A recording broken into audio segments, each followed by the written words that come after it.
This list was compiled by the co-editor of the Fortean Times, a journal of strange phenomena, a monthly British magazine.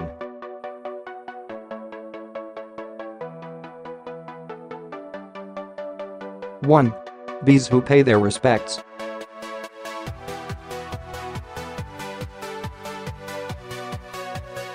Margaret Bell, who kept bees in Leintwardine, about 7 miles from her home in Ludlow, Shropshire, England, died in June 1994. Soon after her funeral, mourners were amazed to see hundreds of bees settle on the corner of the street opposite the house, where she had lived for 26 years. The bees stayed for an hour before buzzing off over the rooftops. The local press ran a photograph of the bees hanging on the wall in a cluster.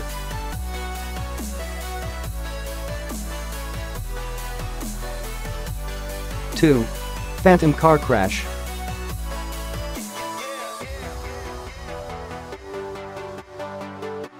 On December 11, 2002, 2 motorists called police to report seeing a car veering off the A3 trunk road with headlights blazing at Burpham in Surrey.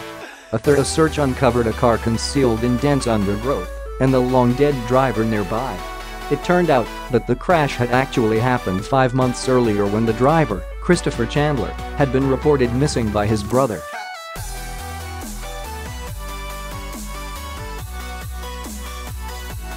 3. Enigmatic earth divot.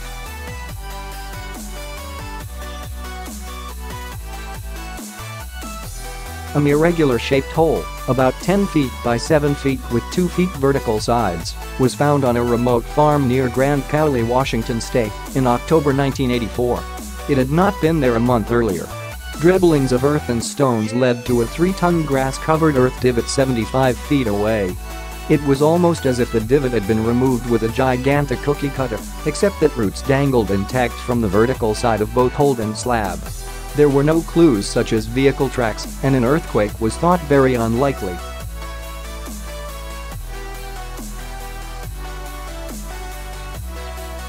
4. Balloon buddies.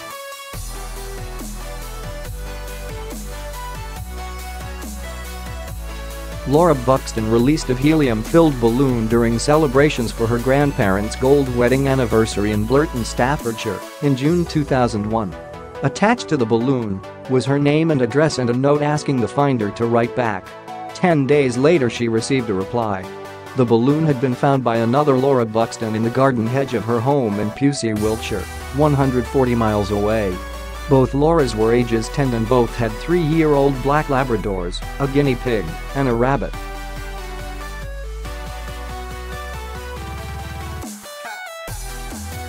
Five. Hum Misty for me.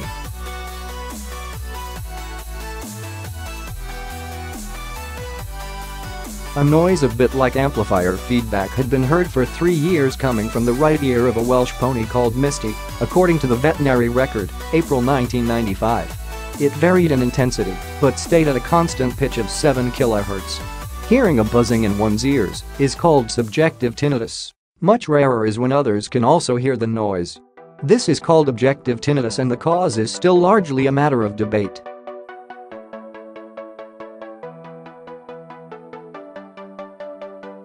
6.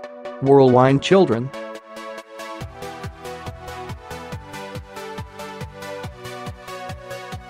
A 9-year-old Chinese girl was playing in Songjian near Shanghai in July 1992 when she was carried off by a whirlwind and deposited unheard in a treetop almost 2 miles away. According to a Wire report from May 1986, a freak wind lifted up 13 children in the oasis of Hami in western China and deposited them unharmed in sand dunes and scrub 12 miles away.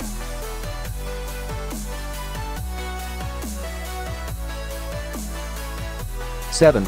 Riverside mystery.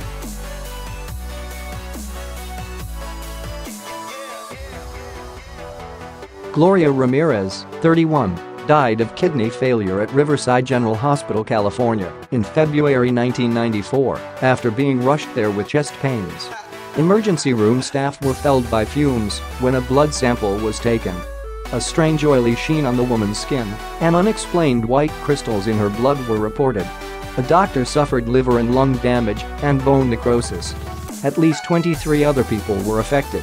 One hypothesis was that Ramirez who had had cervical cancer, had taken a cocktail of medicines that combined to make an insecticide, organophosphate, but tests yielded no clue.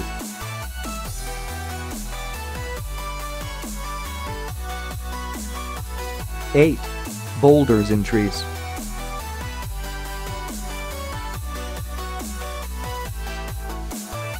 In April 1997, a turkey hunter in Yellowwood State Forest, Indiana, came upon a huge sandstone boulder wedged between three branches of an oak tree about 35 feet from the ground.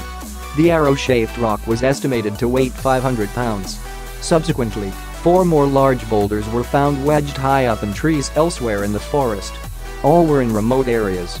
None of the trees were damaged and there were no signs of heavy equipment, being used or of tornado damage, and no one recalled any mishaps involving dynamite anywhere nearby.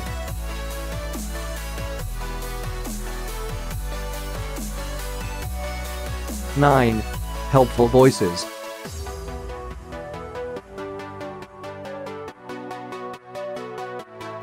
While on holiday, a woman, referred to by the British Medical Journal, 1997, as Ab, heard 2 voices in her head telling her to return home immediately. Back in London, the voices gave her an address that turned out to be a hospital's brain scan department. The voices told her to ask for a scan as she had a brain tumor and her brain stem was inflamed. Though she had no symptoms, a scan was eventually arranged, and she did indeed have a tumor. After an operation, Ab heard the voices again. "We are pleased to have helped you," they said goodbye. Ab made a full recovery.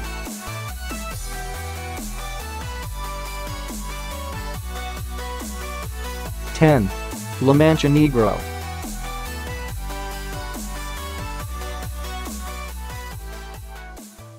A hazard unique to Venezuelan highways is a slippery goo called La Mancha Negra, the black stain, although it is more of a sludge with the consistency of chewing gum. Although the government has spent millions of dollars in research, no one knows what the goo is and where it comes from, or how to get rid of it. It first appeared in 1987 on the road from Caracas to the airport, covering 50 yards, and spread inexorably every year. By 1992 it was a major road hazard all around the capital, and it was claimed 1,800 motorists had died after losing control. The problem remains to this day.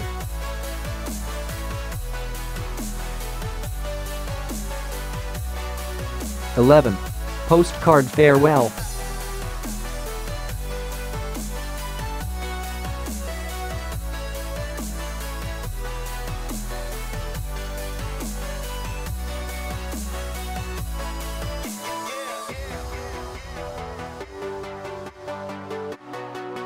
"12. Note case from the sky.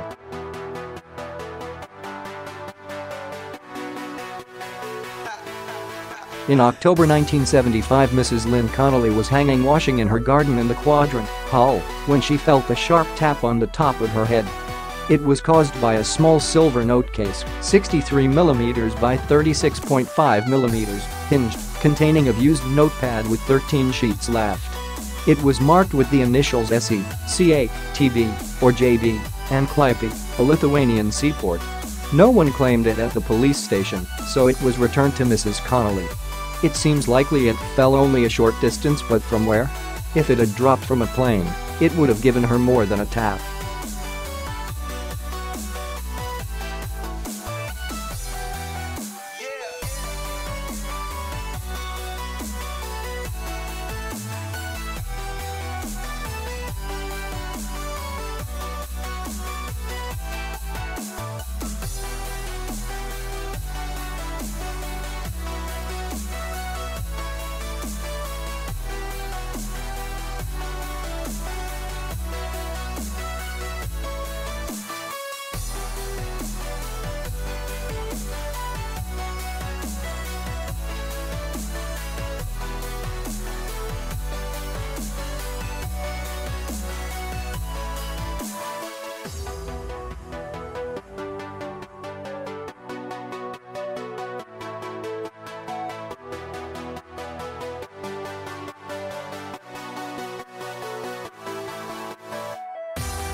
3 pupils of the Evangelist Primary School in the northern Nigerian town of Maiduguri rushed into the headmistress's office in March 2000 and said that a fellow pupil had been transformed into a yam after accepting a sweet from a stranger.